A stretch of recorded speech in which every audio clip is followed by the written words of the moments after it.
அர்த்தநாரியாய் வித்தகம் செய்யும் அருணாச்சலனே போற்றி. சிவ ஓம் நம சிவாய.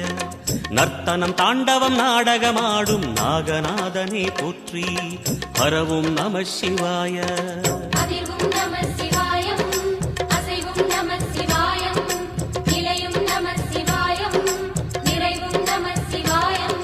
ரமணமுனிக்கு ரகசியம் சொன்ன ராஜலிங்கனே போற்றி.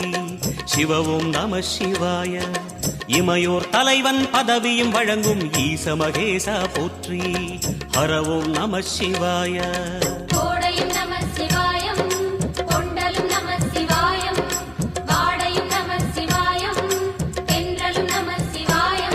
நம சிவாய நம சிவாய ஓம் நம சிவாய. நம சிவாய நம சிவாய ஓம் நம சிவாய.